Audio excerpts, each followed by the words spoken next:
Hi friends, ఈరోజు మన ఛానల్లో ఎండు రొయ్యల కర్రీని చూపించబోతున్నాను. చాలామంది ఎండు రొయ్యల కర్రీ స్మెల్ వస్తుందని తినరు. ఓసారి ఇలా ట్రై చేయండి. నేను 1 కప్పు ఎండు రొయ్యలను తీసుకున్నాను. ఇప్పుడు ఒక్కో రొయ్యను తీసుకొని తలను తోకను తీసివేయండి. తలలో ఇసుక ఉంటుంది, కర్రీ చేస్తే ఇసుక తగులుతుంది కాబట్టి తలను తోకను తీసివేయండి. అన్ని రొయ్యలు ఇలా తల తోక తీసినవి పడేయండి.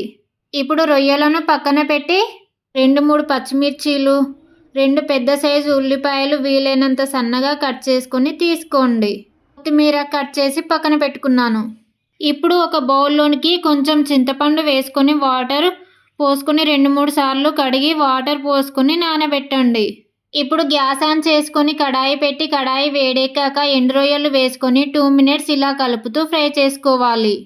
ఇప్పుడు వేయించుకున్న ఎండు రొయ్యలను ఒక బౌల్లోనికి తీసుకొని కొంచెం వాటర్ వేసుకొని 2 టైమ్స్ కడిగి వాటర్ పోసి ఒక 3 మినిట్స్ ఉంచండి.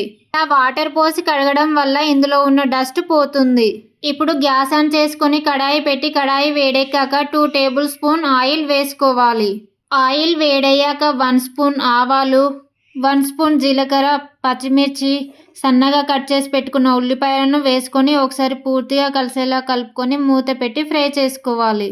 ఉల్లిపాయలు లైట్గా ఫ్రై అయ్యాక ఇందులోనే కచ్చాపచ్చ దంచిన వెల్లుల్లిని వేసుకొని రుచికి సరిపడా సాల్ట్ వేసుకొని ఒకసారి పూర్తిగా కలిసేలా కలుపుకోవాలి.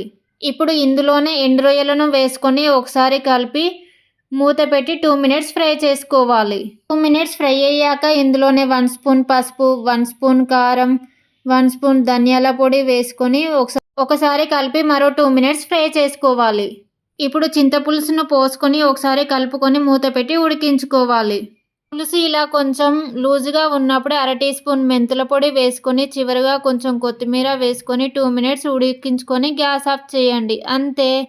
చివరిగా ఒక లైక్ చేయండి.